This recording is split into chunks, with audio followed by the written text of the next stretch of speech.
প্রায় 100 জন মতো তাদের মেম্বার্স পার্টিসিপেট করেছেন। আমি গত বছর অ্যাটেন্ড করেছিলাম ওল্ড দীঘাতে, আজকে নিউ দীঘাতে অ্যাটেন্ড করলাম। ছোট্ট এবং খুব মিনিংফুল অকেশন।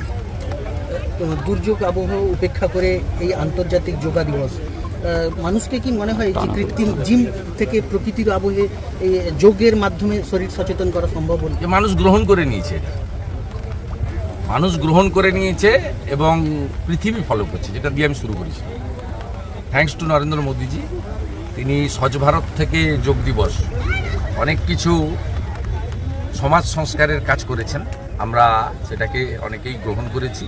যারা এখনও গ্রহণ করেননি, যারা ভাতা ভর্তুকিতে আটকে আছেন, ধর্মান্ধতাতে আটকে আছেন, সংকীর্ণ সাম্প্রদায়িকতার আবর্তে আটকে আছেন, তাদেরকে বলবো এগুলো থেকে বেরিয়ে এসে ভারতীয় হন, দেশের প্রধানমন্ত্রীকে ফলো করুন। আজকে তারা বিভিন্ন থানাতেও দেখা যাচ্ছে, বিভিন্ন সরকারি কর্মসূচিতে এইগুলোকে গ্রহণ করা হয়েছে। তাহলে শেষ পর্যন্ত রাজ্য সরকার বিভিন্ন জায়গায় এখানে বিরোধিতা করে, সেখানে এই জায়গাটাকে আজকে মেনে নিচ্ছেন তারা। হলে ভালো জিনিস যদি কেউ গ্রহণ করে, খারাপ কিছু নয় তো। রাজ্য সরকার মানে জনগণের সরকার, কেন্দ্রীয় সরকার মানে জনগণের সরকার। একটা পার্টি সিস্টেমে তৈরি হয়। কারণ আমি যে নন্দীগ্রামের এমএলএ, আমি ভোটের সময় একটা পার্টির এমএলএ ছিলাম, এখন সমগ্র নন্দীগ্রামের জনগণের এমএলএ। সৌমেন্দু অধিকারী যাদের ভোট পেয়ে এমপি হয়েছেন তাদেরও এমপি, ওনাকে যারা ভোট দেননি তাদেরও এমপি। তো স্বাভাবিকভাবে এই বোধ বুদ্ধি ওটা ভারতবর্ষের সব রাজ্যের আছে। আমাদের এই রাজ্যে এই বোধ বুদ্ধির অভাব এখনও আছে। এটা যদি কাটে ভালো। পাশের রাজ্য উড়িষ্যায় ভারতীয় জনতা পার্টির সরকার হয়েছে, 4 বারের এমএলএ মোহন মাঝি, একেবারে প্রান্তিক মানুষ, তিনি মুখ্যমন্ত্রীর দায়িত্ব নিয়েছেন।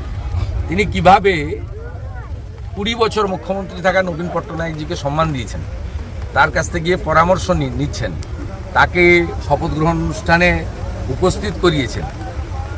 উড়িষ্যা আমাদের হাফ, আমরা 42টা লোকসভা, উড়িষ্যা 21টা লোকসভা। তো উড়িষ্যাকে দেখে বাংলাকে শেখা উচিত। আজকে কিছু উড়িষ্যার লোক এখানে এসেছেন যোগ দেওয়ার জন্য আপনাদের এই অনুষ্ঠানে। না, উই আর নেক্সট ডোর নেবার।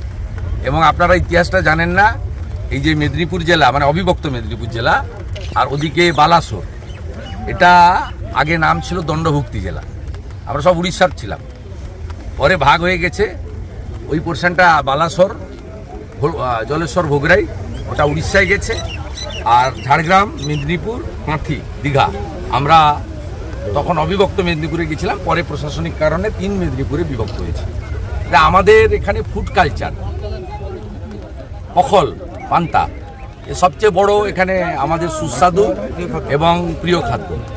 গুন্ডি পান, দোক্তা পান, উভয়ের আমাদের আছে। তারপর তো জয় জগন্নাথ আছে।